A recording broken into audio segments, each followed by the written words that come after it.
नमस्कार, स्वागत है आपका संसद टीवी पर। मैं हूं मनोज वर्मा और आप देख रहे हैं हमारा खास कार्यक्रम मुद्दा आपका। सड़क अवरुद्ध कर किसान आंदोलन करने वालों की सुप्रीम कोर्ट ने कड़ी फटकार लगाई है। किसानों के एक समूह किसान महापंचायत ने सुप्रीम कोर्ट में याचिका दाखिल कर दिल्ली के जंतर मंतर पर सत्याग्रह की इजाज़त मांगी है। इसी पर सुनवाई करते हुए न्यायालय ने तीखी टिप्पणियां की हैं। कोर्ट ने सत्याग्रह करने की अनुमति मांगने वाले किसान संगठन से कहा है कि शहर का दम घोटने के बाद अब अंदर घुसना चाहते हैं। दरअसल किसान आंदोलन के नाम पर पिछले कई महीनों से जिस तरह से दिल्ली की सीमाओं पर सड़कों पर कब्जा कर कुछ आंदोलनकारी बैठे हैं, उसके चलते आम नागरिक परेशान है। दिल्ली की सीमाओं पर कारोबार ठप है, गांव के लोग परेशान हैं और दिल्ली से सटे राज्यों से ऑफिस आने जाने वाले दुखी हैं। इसलिए कोर्ट ने किसान आंदोलन को लेकर कई सवाल खड़े किए हैं। सड़क पर चलने का अधिकार हर नागरिक को है। देश की सबसे बड़ी अदालत ने कुछ सवाल पूछे हैं और शायद बंद सड़कों के कारण परेशान आम लोगों के भी कुछ इसी तरह के सवाल हैं। क्या हाईवे को अनिश्चित काल के लिए बंद करना कितना सही है? आंदोलन के नाम पर सुरक्षा कर्मियों की आवाजाही रोकना कितना सही है? सड़क रेल रोकना कितना सही है? अदालत का दरवाजा खटखटाने के बाद विरोध क्यों? क्या ये न्यायिक प्रणाली का विरोध है? इसलिए यह मुद्दा आपका है। इसी पर आज हम चर्चा करेंगे अपने खास मेहमानों के साथ। लेकिन सबसे पहले देखिए यह रिपोर्ट।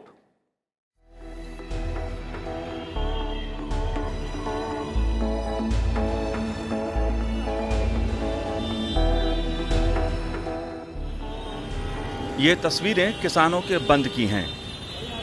दिल्ली एनसीआर के लोगों के लिए ये समस्या रोज की है। जिस सफर के लिए 20-25 मिनट लगते थे, अब उस सफ़र को पूरा करने के लिए कई घंटे लग जाते हैं। बंद के दिन को हालात और भी ज़्यादा खराब थे। बॉर्डर पर नाकेबंदी और विरोध प्रदर्शन के चलते नोएडा, गाजियाबाद के लोगों को दिल्ली जाने में काफ़ी परेशानी हो रही है। इन तस्वीरों के दूसरी तरफ किसानों ने जंतर मंतर पर सत्याग्रह की मांग लेकर सुप्रीम कोर्ट पहुंचे। इसको लेकर सुप्रीम कोर्ट ने सख्त लहजे में कहा, आपने पूरे शहर का गला घोट दिया है, अब आप अंदर आना चाहते हो। किसानों के सत्याग्रह पर न्यायमूर्ति AM खानविलकर ने कहा कि सत्याग्रह करने की क्या बात है, आपने कोर्ट का दरवाजा खटखटाया है, कोर्ट पर भरोसा रखें। एक बार जब आपने अदालत का दरवाजा खटखटाया तो विरोध का क्या मतलब है? क्या आप न्यायिक व्यवस्था का विरोध कर रहे हैं? व्यवस्था में विश्वास रखें। कोर्ट के सख्त लहजे के बाद किसान महापंचायत ने कोर्ट से कहा कि हमने सड़क ब्लॉक नहीं की है। इस पर सुप्रीम कोर्ट ने 2 टूक कहा कि आप हलफनामा दायर करें कि आपने सड़क ब्लॉक नहीं की है। अब ये समझिए कि ये समस्या है क्या। नोएडा में रहने वाले लोगों की समस्या ये है कि दिल्ली बॉर्डर ब्लॉक किए जाने से दिल्ली पहुंचने में 20 मिनट के बजाय 2 घंटे लग रहे हैं। इसी तकलीफ में नोएडा की एक महिला ने सुप्रीम कोर्ट का दरवाज़ा खटखटाया। उन्होंने कहा कि नोएडा से दिल्ली का सफ़र इस समय बुरे सपने की तरह है। इससे पहले सुप्रीम कोर्ट ने एक फैसले में कहा था कि किसानों को प्रदर्शन का अधिकार है, लेकिन सड़कों को अनिश्चितकाल के लिए बंद नहीं कर सकते। अदालत ने केंद्र सरकार और संबंधित राज्यों से कहा था कि वह इसका हल निकालें। अदालत ने केंद्र और संबंधित राज्यों से कहा था कि वह किसानों के प्रदर्शन से एनसीआर में रहने वाले लोगों को आने जाने में जो परेशानी हो रही है उसका हल निकालें। ब्यूरो रिपोर्ट, संसद टीवी। वैसे कोई ये पहली बार नहीं है जब सुप्रीम कोर्ट ने सड़कों को अवरुद्ध कर आंदोलन करने वालों को इस तरह से एक तरह से चेताया है, उन पर टिप्पणियां की हैं, सख्त टिप्पणी की हैं।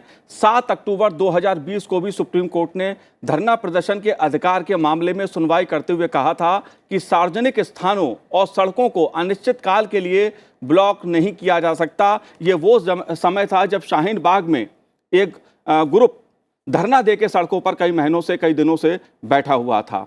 उस मामले में सुप्रीम कोर्ट ने कहा था कि ये कोई तरीका नहीं है कि सड़कों को आप जाम कर दें, अवरुद्ध कर दें और दूसरे के अधिकारों का हनन करें।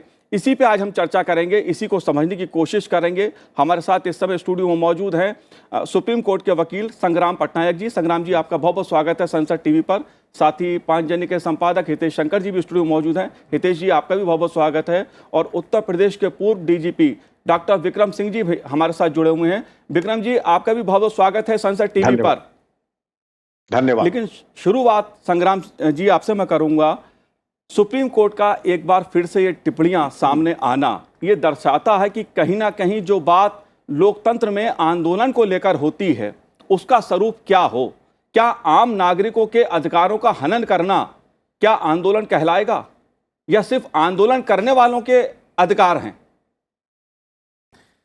देखिए, ये जो मुद्दा है, ये मैं ये समझता हूँ कि एज ओल्ड है कि डेमोक्रेसी और डिसेंट ये हैंड इन हैंड चलता है जी। बट कहीं ना कहीं पर मुझे लगता है कि कितना बार आप सुप्रीम कोर्ट जाएंगे और कितना बार दरवाज़ा ठटवाएंगे कि आपने आज बोल रहे हैं कि फंडामेंटल राइट जो फार्मर्स की है 19(1)(a) 19(1)(b) वायोलेट हो रहा है, बट कहीं ना कहीं पर 19(1)(d) भी है जहाँ पर free movement for every citizen. ऐसे नहीं कि सिर्फ फार्मर के लिए एक लॉ है और आम जनता के लिए और एक लॉ है। सिमिलरली एक्सेप्शन जो है 19(2) और 19(6) में जो एक्सेप्शन है, रीजनेबल रेस्ट्रिक्शन के साथ आपने स्ट्राइक प्रोटेस्ट कर सकते हैं जी। बट कहीं ना कहीं पर ये जो शाहीन-बाग की जो जजमेंट, जो अमित सैनी की जो केस है जिसको आपने अभी जिक्र कर रहे थे, पारा 19 में स्पेसिफिकली और क्लियरली ये मेंशन किया गया है कि अगर इस तरह प्रोटेस्ट होता है एडमिनिस्ट्रेशन उसको रिमूव कर दे। क्यों? कि उस टाइम में ये डिसाइड हुआ कि भाई fundamental right of the protesters, जो जिन्होंने प्रोटेस्ट कर रहे हैं, और जो आम जनता जो रेसिडेंट है उस एरिया की, उनका भी फंडामेंटल राइट है, तो उसको अपने वायोलेट नहीं कर सकते। और इसीलिए मैंने कभी कभी समझता हूं ये जजमेंट आने के बाद अगर एडमिनिस्ट्रेशन ये एक्शन लेना चाहता है वो बाकायदा ले सकता है और अभी तक इतना देर वेट भी नहीं करना चाहिए। क्यों? इसलिए कि ऑलरेडी जजमेंट है कि आपने पब्लिक प्लेस में जहां पर पब्लिक वेज है, नेशनल हाईवे है, सपोज आपने 3 बॉर्डर ले लो, सिंघू बॉर्डर ले लो, टिकरी बॉर्डर ले लो और आपने ईपी गेट ले लो। जो लोग आते हैं डेली अप एंड डाउन करते हैं, दिल्ली से लेके गाजियाबाद, दिल्ली से लेके, तो उन लोगों को कितना परेशानी होता है। तो जो आपने अभी जिक्र कर रहे थे, तो उन लोगों ने सपोज सोचेंगे हमारा क्या फंडामेंटल राइट नहीं है। और जब जजमेंट आ ही गया है आज के दिन में, ये नहीं कि जजमेंट नहीं आया कि सुप्रीम कोर्ट में कोई जा रहा है और डिसाइड करने के लिए भाई उनका राइट पहले बनता है या फार्मर्स का राइट पहले है या आम जनता का राइट पहले है।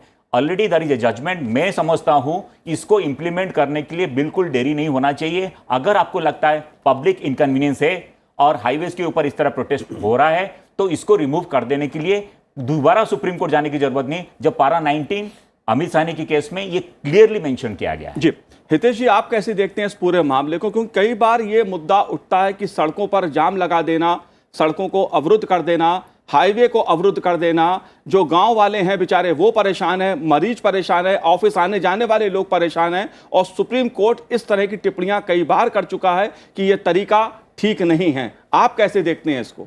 देखिए, मैं जिस तरीके से देखता हूँ, कई बार लोगों को उससे सहमति नहीं होती, परंतु मेरा एक कहना है जी कि अगर दिल्ली की सीमाओं पर ये बैठे हुए लोग वास्तव में किसान हैं, तो खेत में कौन है?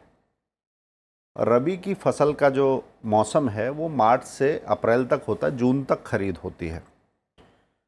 432 लाख टन गेहूं खरीदा गया है और 879 लाख टन धान खरीदा गया है जी।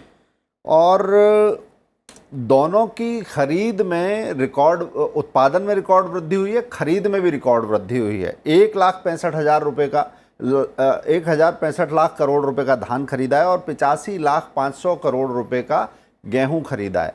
यानी कि आपकी उपज भी बढ़ रही है, खरीद भी बढ़ रही है, किसानों को पैसा भी जा रहा है। खेत में किसानी में लगे हुए लोग अलग हैं, ये लोग बैठे हुए कौन हैं? मैं इस कारण भी कहता हूं कि जब ये आपने एक 26 जनवरी का उपद्रव हम भूले नहीं हैं हम लोग, उसके बाद सोनीपत के क्षेत्र में महिलाओं से दुर्व्यवहार की घटनाएं आई हैं, बलात्कार की घटनाएं आई हैं, एक व्यक्ति को जिंदा जलाने की घटना आई। सोनीपत के आसपास का क्षेत्र अगर आप देखेंगे, महिलाओं ने वहां से निकल के जाने का रास्ता बदल लिया है, क्यों उन पर फब्ती कसना, छेड़छाड़ करना, इस तरीके की घटनाएं वहां पर आम हो गई हैं। लोगों को पत्थर मारना, इस तरीके की घटनाओं की खबर मिल रही है।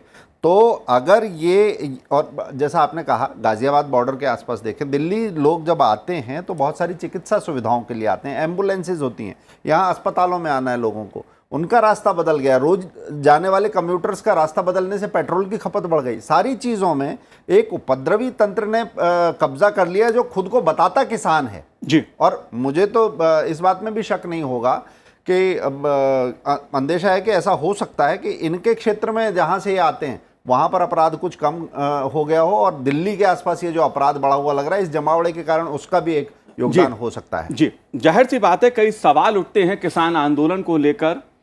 डॉक्टर विक्रम सिंह जी, आप कैसे देखते हैं इस पूरी समस्या को? क्योंकि समस्या मैं इसलिए कह रहा हूं, सुप्रीम कोर्ट बार बार इस तरह की टिप्पणियां करता है कि सड़कों पर, हाईवे को जाम नहीं करना चाहिए, अवरुद्ध नहीं करना चाहिए, लेकिन सवाल उठता है ये काम प्रशासन का है, प्रशासन का, पुलिस का है कि जो नागरिक हैं उनको जीने का अधिकार मिले, आने जाने के रास्ते मिले, तो प्रशासन काम क्यों नहीं करता है? मनोज जी, विद्वान पैनलिस्ट, संग्राम जी ने, हितेश जी ने इस प्रकरण में बहुत बृहद प्रकाश डाला है। मैं 3 बिंदु आपके सामने प्रस्तुत करना चाहूंगा। नंबर 1, सुप्रीम कोर्ट की ऐसी कड़ी टिप्पणी अगर ढूंढे तो बहुत आसान नहीं होगा इसका समानांतर ढूंढना। स्ट्रैंगुलेट, जो शब्द सुप्रीम कोर्ट ने इस्तेमाल किया है अपनी व्यवस्था में कि स्ट्रैंगुलेट यानी गला घोट रहे हैं आप सामान्य जन का। दूसरी चीज, अगर आप न्यायालय में आ चुके हैं तो आपको विश्वास होना चाहिए। नंबर 3, जंतर मंतर अगर आप जाना चाहते हैं तो सुप्रीम कोर्ट के ये कहने पर कि आप हलफनामा दीजिए कि बैरिकेड आपने नहीं लगाया है, तो उसके बारे में तो कोई प्रति उत्तर है नहीं, बल्कि तुर्की बतुर्की और जवाब कोर्ट के बाहर आकर के दिए जा रहे हैं। मैं हितेश जी की बातों से बिल्कुल सहमत हूं, किसान परिवार से मैं भी जुड़ा हुआ हूं। ये सुख किसी भी छोटे मझोले बड़े किसान को नहीं है कि 8 महीने 10 महीने लगातार आंदोलन करता रहे। और आंदोलन कैसा? ये आंदोलन ऐसा है कि जो कोई सामान्य किसान तो छोड़ दीजिए, अपर इनकम ग्रुप का व्यक्ति भी वो भोग विलास नहीं कर सकता है जो आंदोलन स्थल पे उपलब्ध है जी। महिलाओं से छीटाकशी होना, ये करना, तो ये तो रही अपराध स्थिति। अब मैं बात हूं प्रशासन की बात पे। प्रशासन को याद रखना चाहिए 26 जनवरी को जो हिंसा का तांडव हुआ था, बहुत सोच समझ करके अनुमति दिया जाए, और इसीलिए कदाचित अनुमति नहीं दी जा रही है कि 26 जनवरी के अनुभव के बाद अपने पैर पे कुल्हाड़ी चलाना होगा अगर इनको दिल्ली के अंदर किसी तरह की अनुमति दी जाती है। नंबर 3, सुप्रीम कोर्ट के आदेश के बाद, जैसा कि संग्राम जी ने कहा, प्रशासन को चाहिए कि इसमें जो आपराधिक तत्व है, जैसे जिन्होंने आज बैरिकेड तोड़े, पुलिस के ऊपर आक्रमण किया, उनको चिन्हित करके उन पे कार्रवाई। इस व्यवस्था के बाद जो सुप्रीम कोर्ट ने दे दिया, किसी तरह का संशय, किसी तरह के प्रमाद की संभावना नहीं रहनी चाहिए, क्योंकि बिल्कुल स्पष्ट है कि आंदोलन आंदोलन की तरह हो, जबरदस्ती या गला घोटने वाला काम ना हो। और जो इसमें आपराधिक तत्व है, शासन प्रशासन को चाहिए चिन्हित करके उनके ऊपर कार्रवाई करें। और जो लोग महिलाओं के साथ अभद्र व्यवहार कर रहे हैं, जो इस तरीके के अपकृत्य कर रहे हैं, उनके विरुद्ध भी कार्रवाई होनी चाहिए। आवश्यकता अनुसार मनोज जी, जितना पुलिस बल लगा है, अगर इस आंदोलन को निष्क्रिय करना हो या अपने स्थल से हटाना हो तो ये बहुत दुष्कर कार्य नहीं है। शासन चाहे, प्रशासन चाहे तो कर भी सकता है, लेकिन कोई उनकी मजबूरी होगी, कोई कारण होगा। क्या लेकिन वो मजबूरी मैं समझना चाहता हूं, क्या मजबूरी है वो कि आर्मी का मूवमेंट नहीं हो पा रहा है, सेना को कहीं जाना है तो उसके लिए सड़कें बंद हैं। पंजाब में ऐसी घटना हुई है, किसानों ने सड़क जाम कर दी। इसका कोई औचित्य नहीं मनोज जी। ये आंदोलन मैंने बहुत देखे हैं और बहुत इसको निपटाया भी है, पहले सौहार्द से, फिर वार्तालाप से, और नहीं होता है फिर जो कानून हमें इजाजत देता है वांछित और न्यूनतम बल प्रयोग करके हटाया जाता है। आप पता लगा लें, मुजफ्फरनगर में, मेरठ में, ये जरूर है कि उसके बाद रणभेरी भी बस्ती है, 2 कांस्टेबल्स की हत्या करके उनकी लाशें भी टांग दी गई थी। लेकिन अगर होशियारी के साथ किया जाए, सूझबूझ के साथ किया जाए, तो मनोज जी इसकी नौबत नहीं आएगी। वार्ता करके अगर समझा दें, और ये एक तरीका होता है नॉन लीथल ऑल्टरनेटिव। हमारे वो दुश्मन नहीं है, कोई हमारा दुश्मन नहीं है, लेकिन सुप्रीम कोर्ट के आदेश के आलोक में मनोज जी ये बिल्कुल संभव है कि शांतिपूर्ण तरीके से धरने स्थल पे बैठे किसानों को बड़ी शांति के साथ, सौहार्द के साथ इनको अपने अपने घर वापस भेजा जा सके। आखिर कौन है खेत में? अगर ये यहाँ आंदोलन कर रहे किसान हैं तो खेतों में कौन है? जो बात ये प्रश्न उठा है वार्ता में, ये भी विचारणीय है। खेतों में कौन है, ये एक बड़ा सवाल है। लेकिन संग्राम जी, मेरा सवाल आपसे ये है कि जब भी बात आंदोलन की होती है तो ये कहा जाता है कि संविधान ने यह हमें अधिकार दिया है कि हम आंदोलन करें, हमारा आंदोलन शांतिपूर्ण है, इस तरह के शब्दों का उपयोग होता है। लोकतांत्रिक हमारा आंदोलन है। ये कैसा आंदोलन है कि जो एक वर्ग अपना तो अधिकार बताता है संविधान का, लेकिन संविधान ने दूसरों को भी तो अधिकार जीने का दिया है। एक मरीज को अस्पताल जाने का अधिकार है, एक नागरिक को उसी हाईवे का इस्तेमाल करने का अधिकार है जिसे जाम करके लोग बैठे हैं, तो दूसरे के अधिकारों का क्या होगा? ऐसे है जो मैंने शाहीन बाग का केस के बारे में तो जिक्र कर रहा था जी। रामलीला मैदान के केस में 2012 में ये डिसीजन लिया गया है कि भैया देखो, आपने जो उस एरिया का जो रेसिडेंट्स है उनको आपने जो असुविधाएं होती है उसको हटाना चाहिए। 2020 में ये जजमेंट आ गया। तो मैंने कभी कभी समझता हूँ हम लोग क्या इतना तो पढ़े लिखे हैं कि समझने के लिए कि एक जजमेंट अगर सुप्रीम कोर्ट के आ जाता है, 141 ऑफ द कॉन्स्टिट्यूशन बाइंडिंग है। चाहे आप इस देश में, पूरा भारतवर्ष में एक जजमेंट अगर आता है बाइंडिंग है। नाउ जजमेंट में क्या लिखा गया है कि एडमिनिस्ट्रेशन का पावर है रिमूव एंक्रोचमेंट्स, और भी सपोज जैसे कि सड़क में कहीं पे रुकावट है उसको भी रिमूव कर सकता है। ये रिमूव हो जाना चाहिए विदाउट अप्रोचिंग द कोर्ट। जो दूसरी जो मुद्दा है जो मेरा मन में कभी कभी ये आता है कि जो अदर साइड आर्ग्यू करेंगे कि सपोज आपने 3 फार्म लॉज के लिए आज ये प्रोटेस्ट कर रहे हैं जी। किस लिए प्रोटेस्ट कर रहे हैं कि आपने बोलते हो कि ये फंडामेंटली इनकरेक्ट है और ये होना नहीं चाहिए, डिस्कशन नहीं हुआ, डिबेट नहीं हुआ। 2 जगह डिसाइड होता है, एक पार्लियामेंट, दूसरा आपका कोर्ट। जी। जो कोर्ट में आपने आपका कॉन्फिडेंस था आपने फाइल कर दिए और उसका लीगलिटी और इलीगलिटी कोर्ट ने डिसाइड करेगा। तो किस बात की ये स्ट्राइक है, किस बात की ये प्रोटेस्ट है? तो जो बेसिक मुद्दा है कि आपने आज जैसे कि बोले कि फंडामेंटल राइट क्या उस सिटीजन का नहीं अफेक्ट करता है जो हॉस्पिटल जाना चाहता है। मैं आने से पहले कुछ मेरे खास दोस्त थे, मैंने उनसे बात किया, वो बोलते हैं किसी दिन उन्होंने वापस जाना पड़ा, मतलब ऑफिस पहुंच नहीं पाए क्योंकि 3 घंटा लग गया। तो इससे उसका क्या फंडामेंटल राइट अफेक्ट नहीं होता है? उसका भी फंडामेंटल अफेक्ट होता है। जिस पेशेंट ने पहुंच नहीं पाया हॉस्पिटल में, जिसका अर्जेंट हार्ट ऑपरेशन होना है, किसी भी ऑपरेशन होना है, अर्जेंट अटेंशन चाहिए मेडिकल की, तो उसका फंडामेंटल राइट सटनली अफेक्ट होता है। तो उसके लिए मैंने समझता हूं ये स्टिक एंड कैरेट की पॉसिबिलिटी नहीं है। ये होना चाहिए सिर्फ स्टिक, कैरेट भी नहीं। जहां पर आपने सख्त लॉ लाइए, जहां पर बोलिए कि भाई इस तरह का अगर सिचुएशन में आपने प्रोटेस्ट करते हैं जहां पर एक आम जनता को या कोई पर national highway is not a public place, it is not a designated place. Designated place में आपने स्ट्राइक कर सकते हैं। ये कौन सी डेजिग्नेटेड प्लेस है जहां पर पब्लिक जा रही है और वहां पर आपने बोलते हो कि हमने स्ट्राइक कर सकते हैं? डेजिग्नेटेड प्लेस में आपने स्ट्राइक कर सकते हैं, ये तो सबको पता होगा। ये कौन सी डेजिग्नेटेड प्लेस है? एंड अगर है तो मैं समझता हूं विद ग्रेट रेस्पेक्ट कि एडमिनिस्ट्रेशन को उसको देखना चाहिए और हटा देना चाहिए। कानून संसद में बनते हैं, चर्चा भी उस पर होती है या कोर्ट में, जैसा संग्राम पट्टायक जी ने कहा, क्या सड़क पे तय होगा?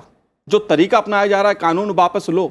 सुप्रीम कोर्ट ने कहा सुनवाई के लिए, तो वहां चर्चा नहीं हुई, वहां चर्चा के लिए कोई नहीं गया। सुप्रीम कोर्ट ने बुलाया, कमेटी बनाई, उसके सामने भी कोई हाजिर नहीं हुआ।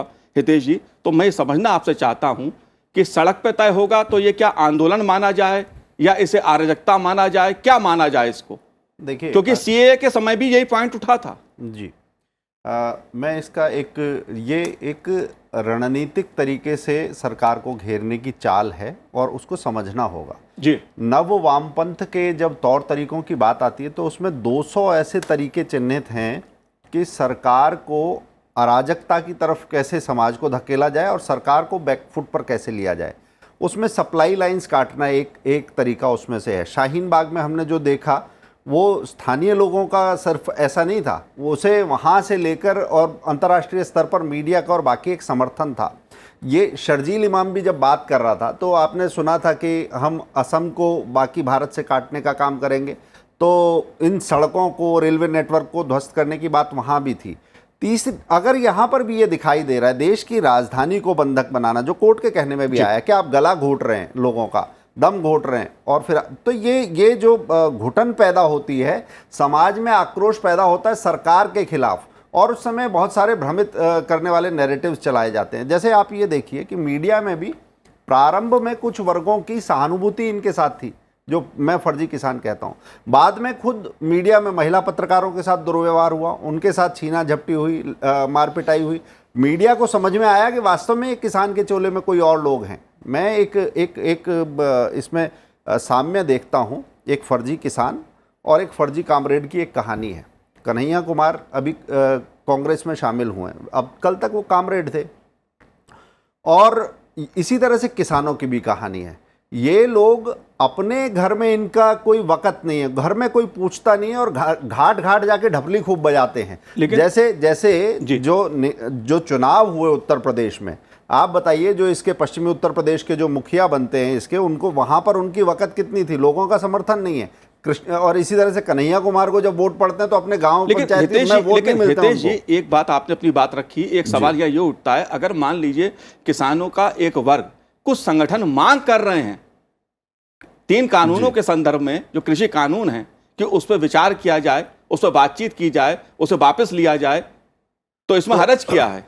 क्या रास्ता नहीं निकल सकता? मगर ऐसी बात है कि आप एक लोकतांत्रिक व्यवस्था में है ना, जब आप ये मांग करते हैं तो आप लाठी डंडे बल्लम तलवार लेकर बात नहीं कर रहे होते हैं, आप बात करने की बात कर रहे हैं ना। उसके लिए जैसा अभी संग्राम जी ने कहा कि देश की सबसे बड़ी पंचायत, सबसे बड़ी चौपाल जो है वो इस देश की संसद है। संसद कह रही है आप नहीं मानेंगे, मंत्री से 10 बार बात होगी आप नहीं सुनेंगे, कोर्ट कह रही है आप नहीं सुनेंगे, आप लाठी लहराएंगे, तो आप बात करने के मूड में नहीं है। जो कैरेट और स्टिक में उन्होंने कहा कि अब स्टिक की बारी है, वो दिखाई दे रहा है। जी विक्रम सिंह जी, मैं आपसे भी ये बात जानना चाहता हूं, शांतिपूर्ण आंदोलन की बात कही जा रही है कि शांतिपूर्ण ढंग से बैठे हैं हाईवे पे जाम करके, लेकिन जब भी प्रदर्शन का मौका आता है, हमने 26 जनवरी को भी देखा कि किस तरह से लाल किले पर जो कुछ घटना घटी, आपका क्या कहना है इस मुद्दे पर?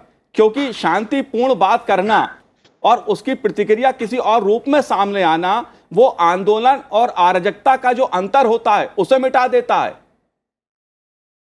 मनोज जी देखिए, इन लोगों के शब्दों के चयन पे ध्यान दें। जैसा कि हितेश जी ने कहा, जी, शाहीन बाग में भी कहा था कि एक हाथ में संविधान, दूसरे हाथ में तिरंगा, और आह्वान करो कि हम केवल संविधान और तिरंगे के तले ही कार्य करेंगे। लेकिन हुआ क्या? जो हिंसा हुई शाहीन बाग के बाद और जो डोनाल्ड ट्रंप की विजिट की पूर्व संध्या में, वो सबके सामने सर्वविदित है कि किस षड्यंत्र के तहत, किस तैयारी के साथ आंदोलन और हिंसा हुई। 26 जनवरी में विदेशी फंडिंग के साथ साथ तब भी यही था कि हम साहब अहिंसक करेंगे, दिल्ली पुलिस कमिश्नर के साथ समझौता हुआ, लेकिन यह भी कहा गया कि ट्रैक्टर को हम टैंक बना देंगे और सबके हाथ में एक एक लाठी होगी। यह कौन सी जो है अहिंसात्मक प्रदर्शन है? और इस तरीके की बातें हम लोग अभी सूचना के माध्यम से सब पता लगा लेते हैं कि कहने वाले कुछ होंगे, जबान कुछ होगी, तैयारी कुछ होगी। देखने में विनोबा भावे की तरह भाव भंगिमा होगी और तैयारी एडोल्फ हिटलर वाली होगी। यह चीज मनोज जी चलने वाली नहीं है। शासन प्रशासन को अब वक्त आ गया है, जो कानून उनको अनुमति देता है और सुप्रीम कोर्ट के व्यवस्था के आलोक में उनके द्वारा, मैं ये नहीं कहता हूं कि केवल स्टिक दिखाएं, बल्कि वो स्टिक दिखाएं जिसके आगे कैरेट जरूर लगा हो, लेकिन पीछे उनको मालूम हो कि इस कैरेट की टिप के आगे पूरी स्टिक है। ऐसा ना हो कि लेने के देने पड़ जाए। लेकिन यही चीज होती है, बिना दंड के राज्याधिकार नहीं चलता है। और शासन प्रशासन किसी का दुश्मन नहीं है, न उनका कोई दुश्मन है, लेकिन सुप्रीम कोर्ट के आदेशों की अवहेलना कोई करे, संसद का मर्यादा को भंग करे और हमारे कानून की धज्जियां उड़ाए, लोक व्यवस्था को छिन्न भिन्न कर दे, तो मनोज जी जो अनिवार्यता शासन प्रशासन की है वो उनको पूरा करना चाहिए। पिछले खंड में आपने पूछा था आखिर फिर कर क्यों नहीं रही है? क्योंकि एक वर्ग ये चाहता है कि बल प्रयोग हो जाए और बल प्रयोग होने के बाद कुछ लोग इंजर्ड होकर के अस्पताल चले जाए, उनकी फोटो अपॉर्चुनिटी हो जाए। और अगर आप याद करें 26 को ये जब तक ट्रैक्टर पलटा था तो एक भ्रम फैला था 15 ही मिनट के लिए गलत कि एक किसान की मौत हो गई है पुलिस फायरिंग में। अरे बस वो तो अपॉर्चुनिटी राष्ट्रीय अंतरराष्ट्रीय पत्रकारों के लिए, ये समझ लीजिए कि रसद मिल गई थी 6 महीने के लिए। ये तो ईश्वर की कृपा थी कि वो किसी तरह से वो एक्सीडेंट में मरा था ट्रैक्टर पर, न कि पुलिस फायरिंग में। तो मनोज जी समझ जाइए ये चाहते क्या है? ये चाहते हैं बल प्रयोग हो और जलियांवाला भाग 2 ये दिखा करके को बदनाम करें। जी जी, चलिए, किसान क्या चाहते हैं, जो आंदोलनकारी किसान हैं उनका अपना मकसद हो सकता है, लेकिन संग्राम जी, अगर बात इस पूरे आंदोलन की जाए, अक्सर ये सवाल उठता है कि हम चाहते हैं 3 किसी कानून जो हैं वो वापस हो जाएं। सुप्रीम कोर्ट के सामने भी ये मामला है, सुप्रीम कोर्ट ने भी कमेटी बनाई, चर्चा की बात भी की, लेकिन किसानों ने उसको भी नहीं माना। आंदोलन, जिद, इसमें भी तो एक अंतर होता है। अगर मैं एक सामान्य सी बात करूं, सीएए को लेकर भी इस तरह की सड़कों पर हमने आंदोलन देखा, हिंसक प्रदर्शन देखे पूरे देश ने। अगर यह तरीका अडॉप्ट किया जाएगा देश में कि संसद से पारित कानून का इस तरह से विरोध होगा और एक जिद के रूप में विरोध होगा, जैसा आपने कहा, या तो कानून बनेगा या मिटेगा, वो भी संसद में होगा या सुप्रीम कोर्ट में होगा। तो फिर जिद और आंदोलन में भी तो एक अंतर होगा ना। मैंने पहले भी जब ये जजमेंट आया था शाहीन बाग का अमित सैनी की जो केस था, मैंने उस टाइम में भी बोला था कि कहीं ना कहीं पर कानून, जब आपने सुप्रीम कोर्ट के दरवाज़ा खटखटाते हैं और बोलते हैं कि भैया ये पैरामीटर्स में टेस्ट करिए कि लॉ सही है ना नहीं, वहाँ पर स्ट्राइक प्रोटेस्ट खत्म हो जाना चाहिए, क्योंकि आपका कॉन्फिडेंस जो है ये दिखता है कि आप सुप्रीम कोर्ट के ऊपर या कोर्ट ऑफ लॉ के ऊपर आपका है। तो फिर किस बात की आपने स्ट्राइक करे? जो आपने अभी बता रहे थे कि ईगो है या जिद जी, उसका तो कोई एंड नहीं है ना। मैंने एक चीज़ भी बताना चाहूँगा। जॉन स्टुअर्ट मिल अब काफ़ी साल पहले ये बोले थे कि, मैं इंग्लिश में बोल देता हूँ उसको, कि my right to wave my fist ends where other nose begins, कि मेरा फंडामेंटल राइट तो है कि मैं घूम सकता हूँ, मैं प्रोटेस्ट कर सकता हूँ, 19(1)A परमिट करता है, 19(1)B परमिट करता है, बट आपका जो रेस्ट्रिक्शन है वो 19(1)D भी है, 19(2) है, 19(6) है। सो जो रेस्ट्रिक्शन है अदर राइट्स जो भी, मतलब सपोज मैं एक आम जनता हूँ, उसको अफेक्ट नहीं करना चाहिए। सो जिद कहीं ना कहीं पर उसका परिणाम ठीक नहीं होगा। कहीं ना कहीं पर मैं समझता हूँ कि जब आपने अप्रोच कर दिए कोर्ट, ये जिद प्रोटेस्ट या जो अपोजिशन वो नहीं होना चाहिए। Either it has to be decide by the court of law कि हाँ ये सही है या नहीं है, या बाय द पार्लियामेंट। जी बिल्कुल। संग्राम जी, आपने हमसे बात की, आपका बहुत बहुत शुक्रिया, बहुत बहुत धन्यवाद। हितेश जी, आपका भी बहुत बहुत धन्यवाद, बहुत बहुत शुक्रिया। डॉक्टर विक्रम सिंह जी, आपका भी बहुत बहुत शुक्रिया, बहुत बहुत धन्यवाद हमसे बात करने के लिए। तो आज मुद्दा आपका में इतना ही, मुझे दीजिए आज्ञा, नमस्कार।